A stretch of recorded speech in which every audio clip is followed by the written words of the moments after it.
ആരുടെ ഈ സുനന്ദ മെമ്പറുടെ ഫ്ലെക്സ് ഒക്കെ ഇവിടെ കൊണ്ടുവച്ചത്? തോന്നിയാസല്ലേ ഈ കാണിക്കുന്നത്? ആ മെമ്പറോട് കുശുമ്പുള്ള ആരോ ചെയ്ത പണിയാ.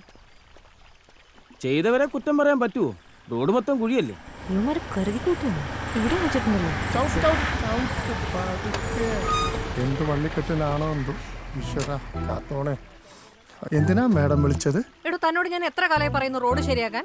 ഈ കുഴിയെല്ലാം എണ്ണി അടച്ചില്ലെങ്കിൽ തന്റെ ലൈസൻസ് കെട്ടിയത് ഞാൻ കരിമ്പട്ടികയെ പെടുത്തുവേ. ഒറ്റ ബില്ല് ഞാൻ പാസ്സാക്കത്തില്ല പഞ്ചായത്തിൽ നിന്ന്. മാഡം എനിക്കൊന്നും മനസ്സിലാവുന്നില്ല. ഓ ആക്ടിങ് ശരിയാണ് ശരിയാണ്. മാഡം ഒരു 1000 ടൈംസ് പറഞ്ഞിട്ടുണ്ട്. മാഡം ചതിക്കരുത്. എന്റെ ലോൺ, എന്റെ JCB, എന്റെ ടിപ്പർ, എന്റെ കരിമ്പട്ടിക. Acting correct madam. ആ അപ്പൊ വേഗം റോഡ് ശരിയാക്കാം. ശരി, മാഡം. വൈകുന്നേരം ഞാൻ ഈ വഴി വരുമ്പോ ഒറ്റ കുഴി കണ്ടുപോരുത്. ചെയ്യാം. മനസ്സിലായല്ലോ? ശരിയാക്കി ഞാൻ പറഞ്ഞില്ലേ സുനന്ദ മെമ്പർ സൂപ്പറാണ്. സൂക്ഷിച്ചു പോണ മെമ്പറെ, പാതാളക്കുഴി വീടല്ലേ. ഗ്രൂപ്പിസം അതിന്റെ പാരമ്യത്തിലെത്തിരിക്കുകയാണ്. സുനന്ദയ്ക്കെതിരെ പോസ്റ്റർ ഒട്ടിച്ചത് സുരേഷും സംഘവുമാണെന്നാണ് സൂചന. അതുകൊണ്ട് ഗ്രൂപ്പിസം ഇനി വെച്ച് പൊറുപ്പിക്കാനാവില്ല. ഗ്രൂപ്പിസം കണ്ടുപിടിച്ച ചാച്ചനാണ് ഗ്രൂപ്പിസിനെ കുറിച്ച് പറയണം. CCTV ദൃശ്യങ്ങളിലെല്ലാം വ്യക്തമാണ്. തലേദിവസം രാത്രി സുരേഷിനെ അവിടെ കണ്ടവരുണ്ട്. മര്യാദക്ക് സ്ട്രീറ്റ് ലൈറ്റ് പോലും ഇല്ലാത്ത ഗ്രാമത്തിലാണ്. എന്റെ വീട്ടിലുണ്ടല്ലോ CCTV. കോങ്കോയിലിരുന്ന് അതിയാണ് എല്ലാം കാണാം. എന്തൊക്കെയായാലും തെരഞ്ഞെടുപ്പെടുത്ത ഈ വേളയിൽ സുനന്ദയുടെ സമയോചിതമായ ഇടപെടൽ വലിയൊരു നാണക്കേടിൽ നിന്നും പാർട്ടി രക്ഷിച്ചിട്ടുണ്ട്. എന്താ ശരിയല്ലേ? നമ്മുടെ പഞ്ചായത്തിന്റെ ഇന്ദിരാഗാന്ധിയാണ് സുനന്ദ എന്ന് പറയുന്നതിൽ എനിക്ക് ലജ്ജയില്ല. ലജ്ജയില്ലാത്ത बहुत वर्ष पहले जब जवाहरलाल नेहरू प्रधानमंत्री थे तब उन्होंने सुझाव दिया था. ഇത്തവണത്തെ സ്ഥാനാർത്ഥി ലിസ്റ്റ് അറിയാൻ പാർട്ടി പ്രവർത്തകർക്ക് താല്പര്യമുണ്ട്. അതൊക്കെ സമയമാകുമ്പോൾ നേതൃത്വം പുറത്തിറക്കും. എല്ലാവരും ഓർത്തോ, ഇത്തവണ എന്റെ ഡേ ആണ്. അങ്ങനെയുള്ള കീഴ്വഴക്കങ്ങളൊന്നും ഇവിടെ ഇല്ല. ഒരു പ്രത്യേക സാഹചര്യത്തിൽ സുനന്ദ വന്നു. സുനന്ദ കഴിവ് തെളിയിച്ച സ്ഥിതിക്ക് ഇനി വേറെ ആരും വേണ്ട. സുനന്ദ എന്ത് പറയുന്നു?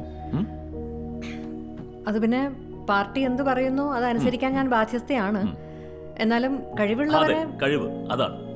സുരേഷിന് സീറ്റ് കൊടുക്കാൻ സുനന്ദയ്ക്ക് പോലും താല്പര്യം. അല്ല ഞാൻ വാടാ പോവാ. ചായം കടി ചൂട് മൂഞ്ചിക്കണം. ചായം കടി നടക്കണം. പോട്ടെ.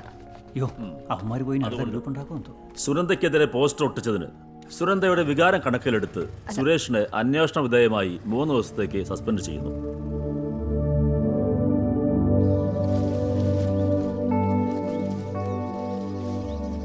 നിനക്ക് ആ നൂറിനാടെന്ന് വന്ന കല്യാണാലോചനയും മുടങ്ങി. അതെങ്കിലും മുറിവെന്ന് വിചാരിച്ചതായിരുന്നു. ഓ സന്തോഷായി. കൂടുന്നതിനനുസരിച്ചിട്ടേ കാ വരുന്നില്ല.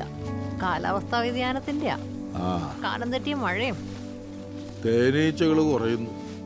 കൊന്നമരം പോലും കാലം തെറ്റി പൂക്കുന്നു. മനുഷ്യന്റെ കാര്യത്തിലും മാറ്റം കണ്ടു തുടങ്ങി. നീ ഇന്ന് സുരേഷിനെതിരെ നിലപാടെടുത്ത് ഒട്ടും ശരിയായില്ല. ഓ അത് അച്ഛൻ്റെ അടുത്ത് എത്തിയോ? അച്ഛൻ അങ്ങനെ മകൻ കീ ബാത്ത് കേട്ട് ഓരോന്ന് വിചാരിക്കണ്ട. അലക്സ് എന്തോ പറഞ്ഞു, ഞാൻ അതിന് മറുപടി പറഞ്ഞു. അത് ഞാൻ പറഞ്ഞു തരുന്നതിന് മുമ്പ് അലക്സ് ഇടയ്ക്ക് കയറി പറഞ്ഞു. എൻ്റെ നിലപാട് സുരേഷിനെതിരെയാണെന്ന് അയാൾ വ്യാഖ്യാനിക്കുമായിരുന്നു. ഞാൻ പറയാതെ അറിയാമല്ലോ, അലക്സിനെ സൂക്ഷിക്കണം. വിഷവാ. തൊഴുത്തിക്കുത്തും പാരവെപ്പും ഗ്രൂപ്പ് കളിയൊക്കെ ആണല്ലോ അച്ഛാ നമ്മുടെ പാർട്ടിയിലെ പ്രധാന കലാപരിപാടികൾ. ഇവനൊക്കെ LDPക്കാരെ കണ്ടുപിടിക്കട്ടെ. അവരുടെ അച്ചടക്കവും ആസൂത്രണവും അടവ് നയവും അതിന്റെ മെച്ചം അവർക്കുണ്ട്.